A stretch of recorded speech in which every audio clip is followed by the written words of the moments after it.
Hi friends, நாம் இன்றைக்கி பார்க்க போகிறது 4ஆம் வகுப்பு கணிதம் தான் பார்க்க போகிறோம். பருவம் 3, அலகு 3 தான் பார்க்க போகிறோம். என்ன பாடம்னா அளவைகள். பக்கம் நோட் பண்ணிக்கோங்க. 1921 உள்ள பயிற்சி 3.1 உள்ள சம் தான் பார்க்க போகிறோம்.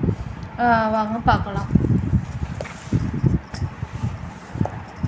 பாருங்கள், ராணியிடம் 1 லிட்டர் தேங்காய் எண்ணெய் இருந்தது. அதனை அவள் தன்னுடைய 5 நண்பர்களுடன் சமமாக பங்கிட்டு கொண்டாள் எனில் ஒவ்வொருவரும் எவ்வளவு பெறுவர்? தீர்வு பார்க்கலாம். இப்போது 1 லிட்டர்னா 1000 மில்லி லிட்டர். இது 1 லிட்டர்னா 1000 மில்லி லிட்டர். இது நோட் பண்ணிக்கோங்க. நெக்ஸ்ட்டு நண்பர்களின் எண்ணிக்கை இங்கே எத்தனை இருக்குது? 5 இருக்குது. அப்போ 1000 5ஆல் வகுக்கணும். 1000 5ஆல் வகுக்கிறோம். அப்போது 5 2 10, 10 போட்டாச்சு. அப்போ 2 மேலே போட்டாச்சு. இப்போ இதை வச்சா 0 ஆயிரும். இப்போ இங்கே 2ஆவது நம்பர் 0 இருக்குது. அப்போ ஒன்றும் பண்ண முடியாது. அப்போ மேலே ஒரு 0 சேர்த்துக்கோங்க. அடுத்த நம்பரும் 0, அதனால் மேலே ஒரு 0 சேர்த்துக்கோங்க. அப்போ 200. ஒவ்வொருவரும் 200 மில்லி லிட்டர் தேங்காய் எண்ணெயை பெறுவர். என்ன கேட்டிருக்காங்க? ஒவ்வொருவரும் எவ்வளோ பெறுவதுன்னு கேட்டிருக்காங்க. ஒவ்வொருவரும் 200 மில்லி லிட்டர் பெறுவர். இதுதான் அதோட ஆன்சர். நோட் பண்ணிக்கோங்க. நெக்ஸ்ட்டு, ஒரு தேநீர் கோப்பை 2 லிட்டர் தேநீரை கொண்டுள்ளது. 500 மில்லி லிட்டர் கொள்ளளவு கொண்ட கோப்பைகளில் ஊற்றப்படும் எனில் எத்தனை கோப்பைகளை நிரப்ப முடியும்? ஒரு தேநீர் கோப்பை 2 லிட்டர் தேநீரை கொண்டுள்ளது.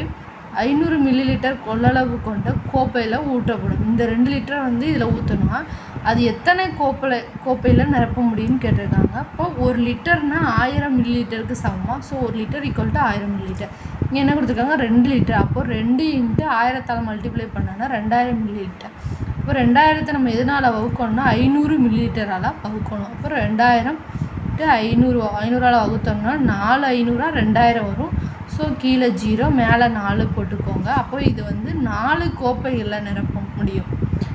2, அதாவது 500 லிட்டராக 4 கோப்பைகள் நிறச்சா இந்த 2 லிட்டரை நிரப்பலாம். அதான் 4 கோப்பைகள் நிரப்ப முடியும். நெக்ஸ்ட்டு,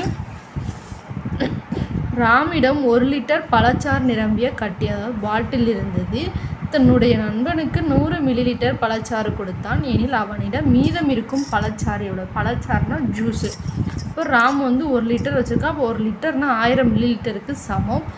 இங்கே மீதம் உள்ள 100 மில்லி லிட்டர் பழச்சாறு கொடுத்தான். இங்கே அப்போ மைனஸ் பண்ணணும். இங்கே பாருங்கள், தன்னுடைய நண்பனுக்கு 100 மில்லி லிட்டர் பழச்சாறு கொடுத்தான் எனில் அவனிடம் மீதம் இருக்கும் தான் கொடுத்துருக்காங்க. அப்படின்னா மீதம்னா அப்போ அந்த 1 லிட்டரை மில்லி லிட்டராக மாற்றி அதை மைனஸ் பண்ணால் போதும். 1 லிட்டர்னா 1000 மில்லி லிட்டர் மைனஸ் 100 கொடுத்தாங்கன்னா அப்போ 100 மைனஸ் பண்ணோம்னா 900 மில்லி லிட்டர்.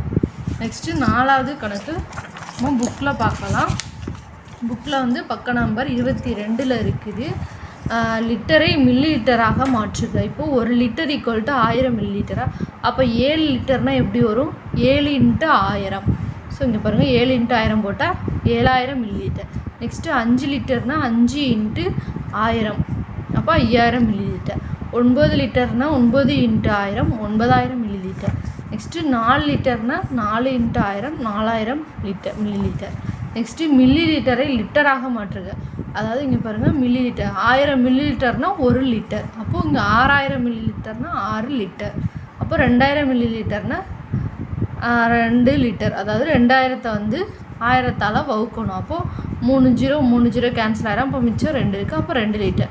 நெக்ஸ்ட்டு 8000 மில்லி லிட்டரை லிட்டராக மாற்றணும்னா 8000/1000ஆல் வகுத்தோம்னா 3 0 3 0 கேன்சல் ஆகிடும். மிச்சம் 8 இருக்குது. அப்போ 8 லிட்டர். இப்போ 9000 மில்லி லிட்டர். 9000 / 1000. 3 0 கேன்சல் பண்ணிக்கோங்க. மிச்சம் 9. அப்போ 9 லிட்டர். இதான் அதோட ஆன்சர். நோட் பண்ணிக்கோங்க. தேங்க்யூ.